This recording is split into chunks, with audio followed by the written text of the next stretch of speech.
Hello everyone, welcome to Sanmarga classes. 5ನೇ ಪ್ರಶ್ನೆ, ಗುಪ್ತರು ಮತ್ತು ವರ್ಧನರು ಎಂಬಂತಹ ಚಾಪ್ಟರ್ ಇಂದ ಅಣುವು ಪರಮಾಣುವಿನಿಂದ ಕೂಡಿದೆ ಎಂದು ಪ್ರತಿಪಾದಿಸಿದ ಪ್ರಾಚೀನ ಭಾರತೀಯ ವಿಜ್ಞಾನಿ ಯಾರು ಅಂತ ಕೇಳ್ತಾ ಇದ್ದಾರೆ.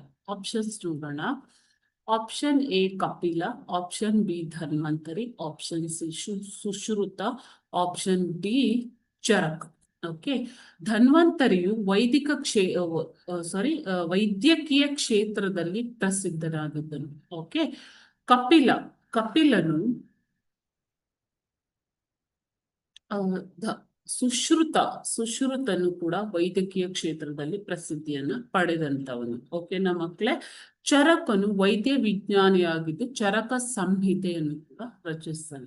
ಇಲ್ಲಿ ಅಣುವು ಪರಮಾಣುವಿನಿಂದ ಕೂಡಿದೆ ಎಂದು ಪ್ರತಿಪಾದಿಸಿದಂತಹ ವಿಜ್ಞಾನದಲ್ಲಿ ವಿದ್ವಾಂಸನಾಗಿದ್ದಂತಹ ವ್ಯಕ್ತಿ ಯಾರು ಅಂತಂದ್ರೆ ಕಪಿಲನು ಅಣುವು ಪರಮಾಣುವಿನಿಂದ ಕೂಡಿದೆ ಎಂದು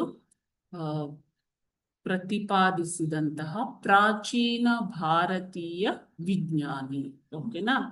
ಸುಶ್ರುತನು ಶಸ್ತ್ರಚಿಕಿತ್ಸೆಯನ್ನು ಕುರಿತ ಸುಶ್ರುತ ಸಂಹಿತೆಯನ್ನ ರಚಿಸ್ತಾನೆ. ನೋಡಿ, ಆಗಿನ ಕಾಲದಲ್ಲೇ ಎಷ್ಟು ವಿದ್ವಾಂಸರು ಭಾರತದಲ್ಲಿ ಇದ್ರು ಅಲ್ವಾ ಮಕ್ಕಳೇ.